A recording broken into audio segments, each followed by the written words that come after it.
Praise the Lord. கர்த்தருடைய பரிசுத்த நாமத்துக்கு மகிமை உண்டாவதாக. என்னையும் இந்த இடத்துல கர்த்தருடைய நாமத்தை மகிமைப்படுத்தும்படியாக அவர் எனக்கு வாழ்க்கையில் செய்த ஒரு மிகப்பெரிய அற்புதம், அது பெரிய ஒரு அதிசயம்.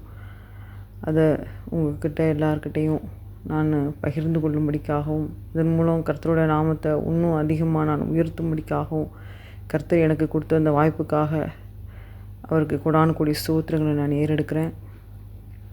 கடந்த வருஷத்துலேயும் என்னோடய வாழ்க்கையில் கர்த்தர் செய்த ஒரு பெரிய ஒரு அதிசயமும் அற்புதமான ஒரு காரியம். எல்லாருமே புது வருஷத்துக்கு பல தீர்மானங்கள் எடுப்போம். அதுபோல் நானும் ஒரு சில காரியங்கள் தீர்மானமாக எடுத்தேன். அதில் ஒன்று, என்னோடய வெயிட்டு கொஞ்சம் குறைக்கணும் அப்படின்னு. 50 கிலோ இருந்தால் போதும். நான் ஆனால் 13 கிலோ அதிகமாக இருந்தேன். ஸோ கொஞ்சமாக டயட் மட்டும் செய்து எடையை குறைக்கலான்ற பிளானில் இருந்த பொழுது அதை ஜெபத்துலேயும் வச்சு நான் செய்கிறேன். அப்பொழுது கர்த்தரோட கிருபையினால் வெயிட்டு நல்லாவே குறைய ஆரம்பிச்சிது. ஒரு மே மாதம் போல் பார்த்தோன்னா 20 கிலோ கிட்ட குறைஞ்சிட்ருந்தேன். ஆனால் 20 கிலோ குறையிற அளவுக்கு நான் பெரிய டயட்டிங், பெரிய எக்ஸசைஸ் அந்த மாதிரிப்பட்ட காரியங்கள்லாம் எதுவும் பண்ணலை. சரி, கர்த்தர் எனக்கு உதவி செய்தாருன்னு நினச்சிட்டு இருக்கும் பொழுது மே மாதம் கடைசியில் பார்த்தா ரொம்பவே எடை குறைஞ்சி ரொம்ப மெலிஞ்சு காணப்படுறேன். கூட வேலை பார்க்குறவங்களும் சொல்கிறாங்க, உனக்கு ஏதோ ப்ராப்ளம் இருக்குது, செக் பண்ணுங்க அப்படின்னு சொல்லி. சரி, இத்தனை பேர் சொல்கிறாங்களே அப்படின்னு சொல்லி டாக்டர்கிட்ட போய் பார்த்து ப்ளட் டெஸ்ட்டு, எக்ஸ்ரே, ஸ்கேன் இது 3ம் பண்ணுறோம். கர்த்தர் கிருபையினால் ப்ளட் டெஸ்ட் எல்லாமே நார்மலாக வந்தது. எக்ஸ்ரேலேயும் ஸ்கேன்லேயும் கொஞ்சம் ப்ராப்ளம் இருக்குது அப்படிங்கிற மாதிரி சொன்னாங்க. ஸ்கேன் பண்ணும்பொழுது டாக்டர் ரொம்ப நேரம் ஸ்கேன் பண்ணுறாங்க. 1 மணி நேரத்துக்கு மேலே ஸ்கேன் பண்ணாங்க. என்ன டாக்டர், எதுவும் ப்ராப்ளமான்னு சொல்லி கேட்டப்போ சிரிச்சிட்டே, ஒன்றும் இல்லை, எப்படி இருக்குது ஒர்க்கெல்லாம், அந்த மாதிரி ஜென்ரலாக பேசி அனுப்பிட்டாங்க. ரொம்ப தூரம் ட்ராவல் பண்ணி தான் நான் வீட்டுக்கு வர்றேன். வீட்டுக்கு வந்து கொஞ்ச நேரத்துலேயே டாக்டர்கிட்ட ஃபோன், நீங்கள் சீக்கிரமாக எமர்ஜென்சி டிபார்ட்மெண்ட்டுக்கு போங்க, நீங்கள் ஐசியூவில் அட்மிட் ஆக வேண்டிய பேஷண்ட் அப்படின்னு சொல்கிறாங்க. ரொம்ப ஷாக்காக இருந்தது. இப்போ தான் நான் அங்கேருந்து வந்தோம். ஸ்கேன் பண்ணும்பொழுது ஒன்றுமே சொல்லலையே. என்னாச்சு டாக்டர், என்ன ப்ராப்ளம் கேட்ட பொழுது,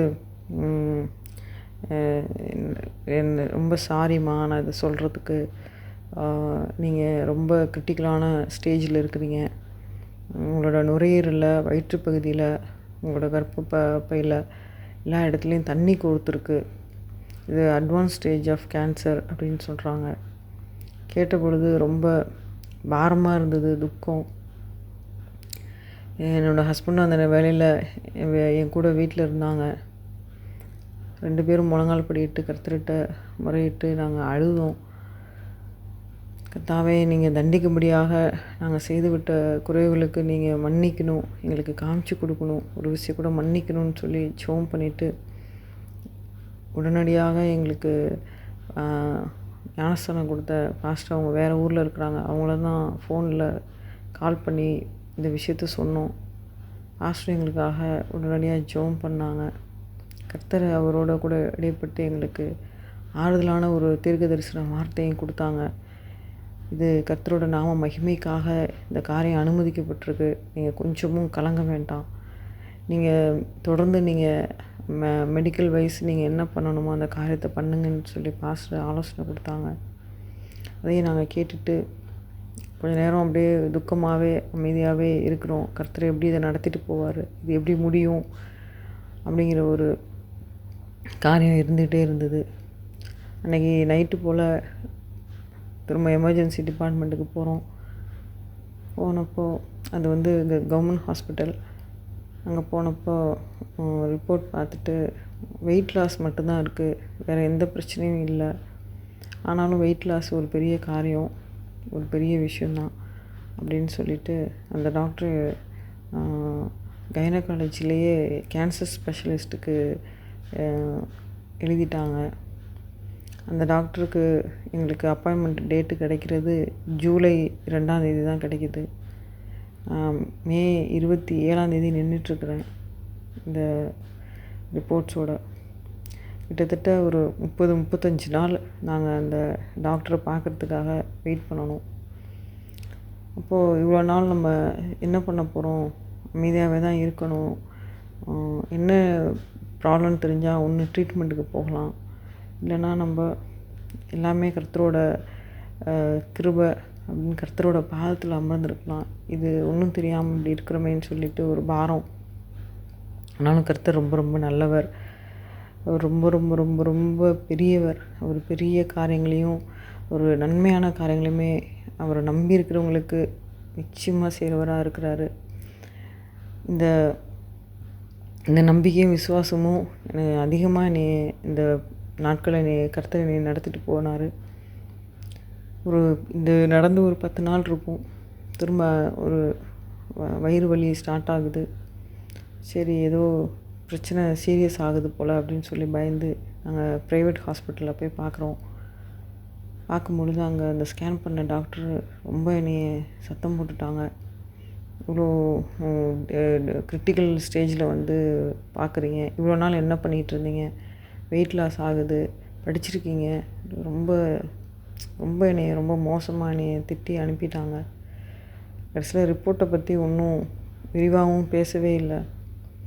அங்கே போயிருக்கவே கூடாது, அமைதியாகவே இருந்திருக்கலாம், கர்த்தரோட பாதத்தையே பிடிச்சிருந்துருக்கலாமன்ட்டு ரொம்ப நாங்கள் அழுது கண்ணீரோடு நாங்கள் வீட்டுக்கு திரும்பி வந்திருந்தோம். அப்போ முடிவு பண்ணேன், நீ எங்கேயும் போக வேணாம். ஜூலை 2ஆந்தேதி கர்த்தர் நமக்குன்னு இந்த டேட்டு கொடுத்துருக்குறாரு. அது வரைக்கும் நம்ம கர்த்தர் சமூகத்தில் இருப்போம்னு சொல்லி நாங்கள் ஜெபத்தில் இருக்கிறதுக்கு நாங்கள் முடிவு பண்ணிட்டோம்.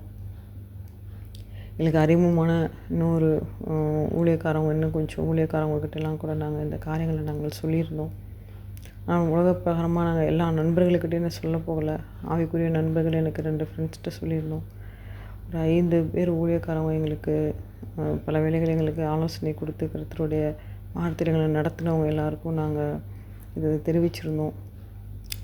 அதில் ஒரு ஊழியக்காரவங்க எனக்கு அவ்வப்பொழுது ஒரு சிஸ்டர், அவங்க அவ்வப்பொழுது கர்த்தரோட வார்த்தையை வந்து எனக்கு காலை நேரத்தில் அனுப்புவாங்க வாட்ஸ்ஆப்பில். அப்போ இது மாதிரி நான் ஒரு நாள் பாரத்தோடு நான் ஜெபம் பண்ணிவிட்டு ரொம்ப நேரம் அழுது கர்த்தரோட சமூகத்தில் இருந்து ஒரு 4 மணி வரைக்கும், அப்படியே கிளம்புற 4:30 மணி இருக்கும், அது வரைக்குமே கர்த்தர் சமூகத்திலே இருந்துட்டு படுக்கைக்கு போகும்போது, ஏசப்பா, என்னோடய ஆயுசுனால் நீங்கள் எனக்கு கூட்டி கொடுப்பீங்களா, இந்த வியாதி என்னிலேருந்து நீங்கள் விளக்குவீங்களா, எனக்கு இதை வந்து நீங்கள் எனக்கு சொல்லணும், இந்த சிஸ்டர் மூலமாக நீங்கள் எனக்கு உங்கள் வார்த்தையை நீங்கள் எனக்கு அனுப்பணும் அப்படின்னு சொல்லி நான் பிரத்யட்சமாக நான் அவங்க அந்த சிஸ்டரோட பேரையும் சொல்லி இந்த மாதிரி நீங்கள் எனக்கு அனுப்பி தரணும்னு சொல்லி கேட்ட பொழுது கர்த்தர் ரொம்ப அதிசயமாகவும் அற்புதமாகவும் எனக்கு 2 வசனத்தை எனக்கு கொடுத்துருந்தாரு. இதுவும் நான் உனக்கு ஆச்சரியமும் அற்புதமான அதிசயத்தை செய்வேன், ஏசாயால சொல்லப்பட்டிருக்க வார்த்தை. அதே போல் உன் ஆயுசு நாட்களை பூரணப்படுத்துவேன் அப்படின்னு 2 வசனத்தை அந்த சிஸ்டர் மூலமாக எனக்கு அனுப்பியிருந்தார். கர்த்தர்கிட்ட தான் நான் முறையிட்டேன். ஆனால் நான் கேட்ட அந்த காரியத்தை கர்த்தர் அப்படியே நடத்தி கொடுத்துருந்தாரு. நான் தூங்கி எழும்புறப்பவே அவங்களோட மெசேஜ் தான் நான் ஓப்பன் பண்ணும்படியாக இருந்தது. இந்த சத்தம் கேட்டு நான் கண்ணை திறந்து பார்க்குறப்போ இந்த 2 வசனத்தை கர்த்தர் எனக்கு கொடுத்துருந்தாரு. எனக்கு ரொம்ப ரொம்ப ரொம்ப சந்தோஷமாக ஆறுதலாகவும் இருந்தது. கர்த்தாவே, நீங்கள் என்னை கைவிடலைன்னு சொல்லிட்டு அன்னையிலேருந்து அந்த வார்த்தைகளை நான் பிடிச்சு கொண்டேன். அதே போல் அந்த மாதத்துலேயே, ஜூன் மாதத்துலேயே எங்களுக்கு திருமண நாளும் வந்தது. நாங்கள் போகிற சபையிலேருந்து எங்களுக்கு வாக்குத்தத்தம் கொடுத்தாங்க. நான் உனக்கு ஆரோக்கியம் வரப்பண்ணி உன் காயங்களை குணமாக்குவேன்னு சொல்லிட்டு கர்த்தரோட வார்த்தையை கொடுத்தாரு. ஸோ அடுத்தடுத்து கர்த்தரோடைய வார்த்தையை கொண்டு எங்களை பலப்படுத்துகிறாரு. இதெல்லாம் வந்து நாங்கள் இன்னும் அந்த ஸ்பெஷலிஸ்ட் டாக்டரை பார்க்குறதுக்கு முன்னாடி இந்த காரியங்கள்லாம் நடக்குது. ஜூலை 2ஆந்தேதி வருது. கேன்சர் டாக்டரை பார்க்க போகணுமான்ட்டு பாரத்தோடையே தான் போகிறோம். போன பொழுது அந்த டாக்டரு ஸ்கேன் ரிப்போர்ட்டை பார்த்துட்டு, இது ஒரு ரிப்போர்ட்டை வச்சு நம்ம ட்ரீட்மெண்ட்லாம் ஒன்றும் பண்ண முடியாது, நம்ம எம்ஆர்ஐ ஸ்கேன் பண்ணுவோம் அப்படின்னு சொல்லிட்டு அதுக்கு எழுதிட்டாங்க. கவர்மெண்ட் ஹாஸ்பிட்டலாக இருக்கிறதுனால உடனடியாக நமக்கு எம்ஆர்ஐ பண்ணுறதுக்கு டேட்லாம் கிடைக்கல. ஆனாலும் ஒரு எம்ஆர்ஐ பண்ணி அதோடய ரிப்போர்ட்லாம் வர்றதுக்கு கிட்டத்தட்ட ஒரு 9-10 நாள் ஆகுது. இப்போது ஸ்கேன்லாம் பண்ணி முடித்து ரிப்போர்ட் வர்ற அந்த காலத்தில் வெயிட் பண்ணிக்கிட்டு இருக்கும் பொழுது, ஏசப்பா நீங்கள் என்ன ரிப்போர்ட் கொடுப்பீங்க, என்ன மாதிரி ரிப்போர்ட் வரும்னு சொல்லி ஜெபத்திலே இருக்கும் பொழுது, கர்த்தர் அந்த நாள் சொப்பனத்தில் எனக்கு சொல்கிறாங்க, இது 4th ஸ்டேஜ் கேன்சர் அப்படின்னு சொல்கிறாங்க. அப்போ நான் முழிச்சு பார்க்குறேன், விடிய காலம்புற அது. ஆனாலும் ரொம்பவும் திகிலடைஞ்சு, ரொம்பவும் பாரப்படாதபடிக்கு கர்த்தர் என்னைய அந்த வேலையிலையும் கூட என்னைய சமாதானத்தையும் கொடுத்தாங்க. ஏன்னா ஏற்கனவே என்னை வந்து தயார்படுத்தியிருக்கிறாங்க இந்த ஒரு டிசீஸ் பேரை சொல்லி. எதுவாக இருந்தாலும் கர்த்தரோட வார்த்தை எனக்கு கர்த்தர் கொடுத்துருக்குறாரு, ஆச்சரியமாகவும் அற்புதமான அதிசயத்தை செய்வேன்னு சொல்லி. அப்போ அதன்படி நடத்துவாங்க அப்படின்னு சொல்லி அந்த ஒரு விசுவாசம் இன்னும் அதிகமாகவே எனக்கு கொடுத்து கர்த்தர் என்னை வழி நடத்துனாங்க. அதே போல் எம்ஆர்ஐ ரிப்போர்ட் வந்தது. எம்ஆர்ஐ ரிப்போர்ட்டில் யூட்ரஸில் தான் ஃபஸ்ட்டு ஆரம்பிச்சிருக்கு, கேன்சர் உங்களுக்கு ஆரம்பிச்சிருக்கு. இது அப்படியே வயிற்று பகுதியிலலாம் போய் குடல் பகுதியிலலாம் ஸ்ப்ரெட் ஆகி நுரையீரலில் எல்லாம் சுற்றி இருக்குது. இது வந்து அட்வான்ஸ் ஸ்டேஜில் இருக்குதுன்னு தான் ரிப்போர்ட் கொடுத்துருந்தாங்க. அப்போது கர்த்தர் வந்து இந்த ரிப்போர்ட் வர்றதுக்கு முன்னாடியே எனக்கு சொப்பனத்துலேயே இதை வந்து சொல்லிட்டாங்க. என்னை ஆயத்தப்படுத்தியிருக்கிறாங்கன்னு தான் நான் எடுத்துக்கிட்டேன். ஒரு பக்கம் எவ்வளோ பெரிய தண்டனை நான் அனுபவிக்கிறதுக்கு நான் பெரிய தவறுகள் செய்திருக்கணும், கர்த்தரை நான் காயப்படுத்தியிருக்கணும், கோவப்படுத்தியிருக்கணும், அப்படியே ஒரு பெரிய பாரம். அன்றைக்கி நான் திரும்பவுமா நான் அழுது ஜெபிக்கிறேன், கர்த்தாவே நீங்கள் என்னை வேறு மார்க்கத்துலேருந்து நீங்கள் தெரிஞ்சுக்கிட்டீங்க. எங்கள் வீட்டிலையே என் முதல்ல ஆளாக என்னை நீங்கள் தெரிஞ்சுக்கிட்டீங்க. உங்களோட சித்தத்தை நான் செய்யாமல் நான் இந்த உலகத்துலேருந்து நான் போயிடக்கூடாது. நீங்கள் என்னை தெரிஞ்சு கொண்ட நோக்கத்தை நான் நிறைவேற்றிட்டு போகணும்ப்பா அப்படின்ற ஒரு பாரத்தோடு கூட கண்ணீரோடு கூட நான் ஜெபம் பண்ணுறேன். கர்த்தர் வந்து அவங்களோட பிள்ளைங்களே கொண்டு எனக்கு ஜெபத்துலேயே எனக்கு வந்து அவங்க சப்போர்ட் பண்ணும்படி எனக்கு உதவி செஞ்சுருந்தாங்க. அதே போல் இந்த ஒரு வசனம் தாவீது வந்து சொல்கிற சங்கீதத்தில், உம் தயவினால் என் பர்வதத்தை திடமாய் நிற்க பண்ணியிருந்தீர். இந்த வசனம் வந்து அன்னையிலேருந்து எனக்கு என் காது கேட்க கர்த்தர் சொல்ல ஆரம்பித்தாங்க.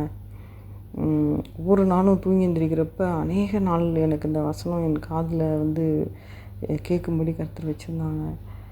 எப்படி ஏசப்பா இதை காரியத்தை நீங்கள் எப்படி முடிவு பண்ணுவீங்க, நீங்கள் வாக்குத்தத்தம் கொடுத்துக்கிட்டே இருக்கிறீங்க, நீங்கள் இன்னும் ஆறுதலான வார்த்தைகளை நீங்கள் சொல்லிக்கிட்டே இருக்கிறீங்க, ஆனால் ரிப்போர்ட் இவ்வளோ ஸ்ட்ராங்காக வந்திருக்கு, நான் என்ன செய்ய போகிறேன் அப்படின்னு சொல்லி அவ்வப்பொழுது அந்த சத்ருவின் போராட்டங்களும் இருந்துக்கிட்டு இருக்கு.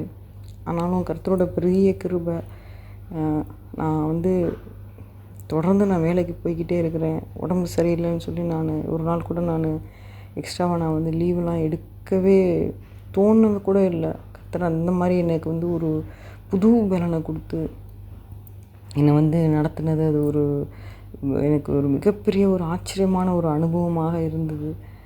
சாதாரணமாக ஒரு காய்ச்சல் வந்தால் கூட உடனடியாக நான் லீவு தான் போடுறதுக்கு தான் நான் பார்ப்பேன். ஆனால் இந்த சூழ்நிலையில் ஒரு நாள் கூட நான் லீவ் எடுக்கணும்னு மனசாலாம் நான் நினைக்க கூட இல்லை. அதுதான் கர்த்தரோட ஒரு பெரிய ஒரு கிருபை, அவரோட அதிசயமான கிருபையை நான் அந்த நாட்களில் நான் வந்து அனுபவித்தேன். அப்புறம் எம்ஆர்ஐ ரிப்போர்ட்டோட டாக்டரை போய் பார்த்தப்போ டாக்டருக்கு ரொம்ப ஆச்சரியமாயிட்டு, நான் இதை எதிர்பார்க்கலை அப்படின்னு சொன்னாங்க. சரி, இப்போ லங்ஸ்லேயும் ஸ்ப்ரெட் ஆகிருக்குதுன்னு சொல்லியிருக்கிறாங்க. அப்போ அது எத்தனை % இருக்குதுன்னு நம்ம பார்க்கணும். அப்போ ஒரு தடவை கூட சிடி ஸ்கேன் பண்ணுவோம் அப்படின்னு சொல்கிறாங்க. திரும்பவும் ஒரு சிடி ஸ்கேன் பண்ணணும். பரவாயில்ல ஏசப்பா, இன்னும் எத்தனை இன்வெஸ்டிகேஷன் பண்ணணுமோ பரவாயில்ல ஏசப்பா, நீங்கள் என்னோடய கையை பிடிச்சிக்கங்க அப்படின்னு சொல்லிட்டு ஒவ்வொரு நாளும் ஒவ்வொரு விதமாக கர்த்தர் என்னை வந்து ஜெபிக்க வச்சு என்னை நடத்துனாங்க. அப்போ எங்கள் ஒரு ஊழியக்காரவங்க வேறு ஒரு ஊழியக்காரர் வந்து சொன்னாங்க, பரவாயில்ல எம்ஆர்ஐ ரிப்போர்ட் வந்ததாக இருக்கட்டும், இந்த சிடி ஸ்கேனில் ஒன்றுமே இல்லைன்னு வரப்போகுது, நீங்கள் ஜெபம் பண்ணிட்டு நீங்கள் போங்கன்னு சொன்னப்போ எங்களுக்கு ரொம்ப சந்தோஷமாக இருந்தது.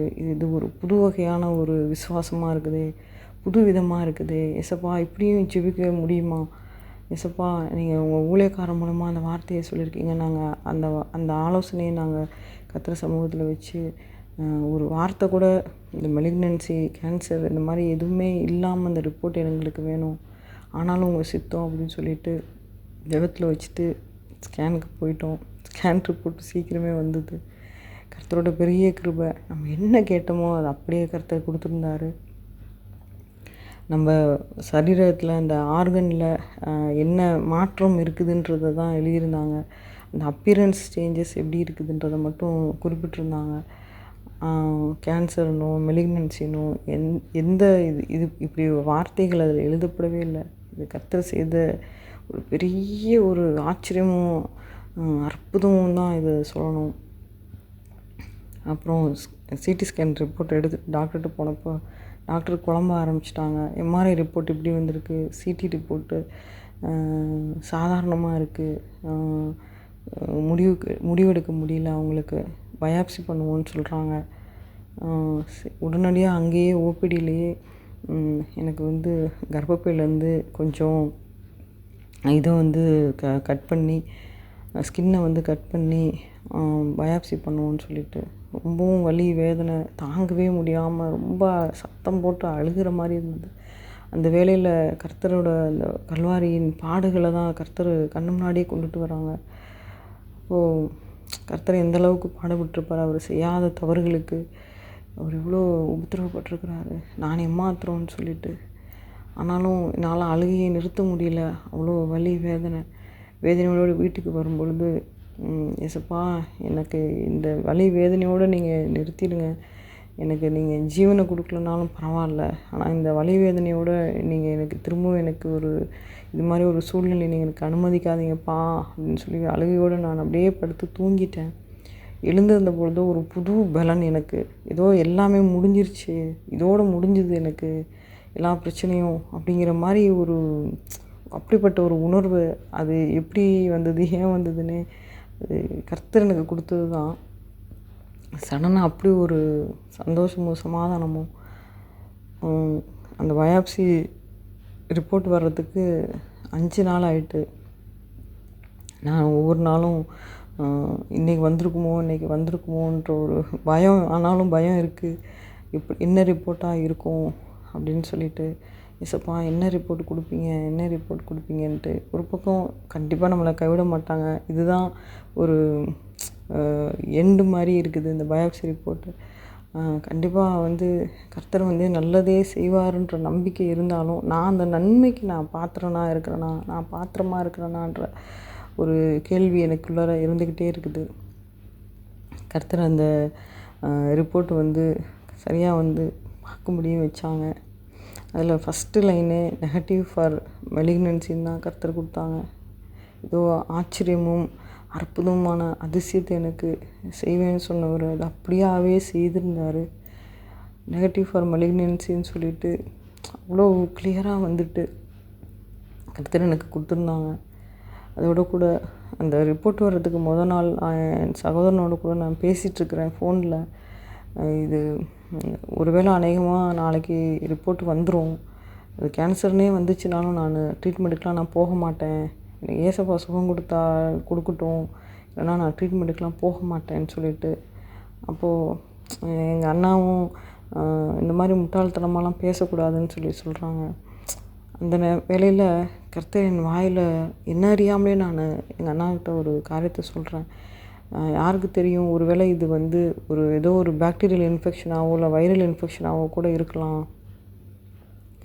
கர்த்தர் அப்படியாகவும் இதை மாற்றி போட முடியும் அவருக்கு அப்படின்னு. அது வரைக்கும் நான் யார்கிட்டையுமே சொன்னதும் இல்லை, என் மனசுலையுமே நான் அப்படி நான் நினைக்கவும் இல்லை.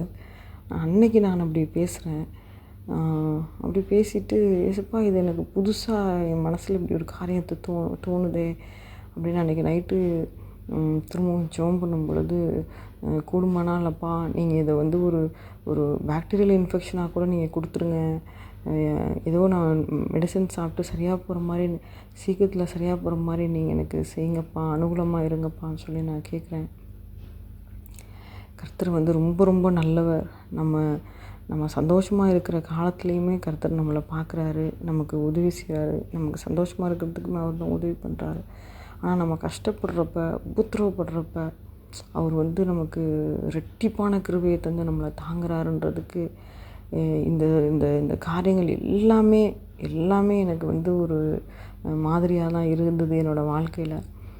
அப்போ தான் அந்த பயாப்சி ரிப்போர்ட் இப்படி நெகட்டிவ் ஃபார் மெலிக்னன்சின்னு சொல்லிட்டு வந்துட்டு, அதுக்கு கீழேயே இது வந்து ஒரு பாக்டீரியல் இன்ஃபெக்ஷன்றதையுமே அவங்க வந்து குறிப்பிட்டிருந்தாங்க. கர்த்தருடைய நாமம் மாத்திரம் மகிமைப்படுவதாக, அவருடைய நாமம் மாத்திரம் உயர்ந்திருப்பதாக.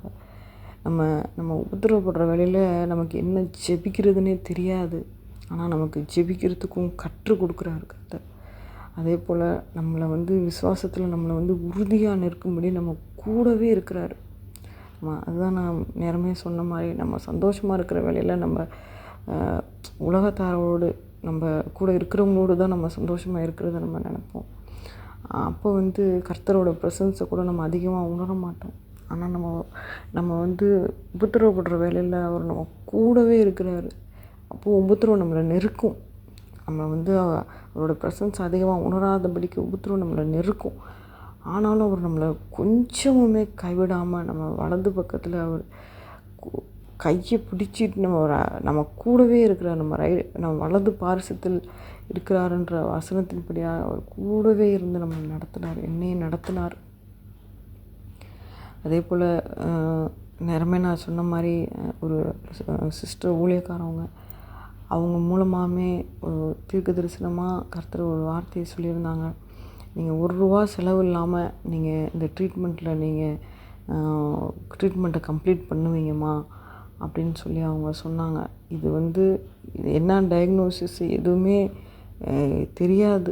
அந்த மே மாதத்துலேயே, அந்த மே மாத கடைசியில் இது என்ன காரியமாக, என்னென்ன காரியங்களாக செய்ய முடியும், எப்படி முடியுன்றது தெரியறதுக்கு முன்னமே கர்த்தர் இந்த காரியத்தை சொல்லி ஆறுதல் படுத்தியிருந்தார். அதே போல் கர்த்தர் சொன்ன அந்த தீர்க்க தரிசன வார்த்தையின்படியே ₹1 கூட செலவு பண்ணலை.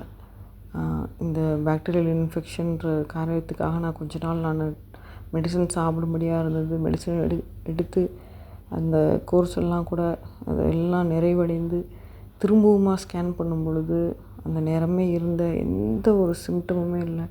கர்த்தர் எனக்கு பரிபூர்ண சுகத்தை கொடுத்ததோடு அல்லாமல் எனக்கு மிகுந்த ஒரு சமாதானத்தை எனக்கு கொடுத்துருந்தாரு. கர்த்தருடைய பரிசுத்த நாமத்துக்கு மாத்திரம் மகிமை உண்டாவதாக. இது கேட்குறவங்க ஒவ்வொருவருக்கும் இது நிச்சயமாக பிரயோஜனமாக இருக்குன்னு நான் கர்த்தருக்குள்ளே நான் விசுவாசிக்கிறேன். கர்த்தருக்கு கொடான கொடி ஸ்தோத்திரம். ஹல்லேலூயா. ஸ்தோத்திரம் ஸ்தோத்திரம்.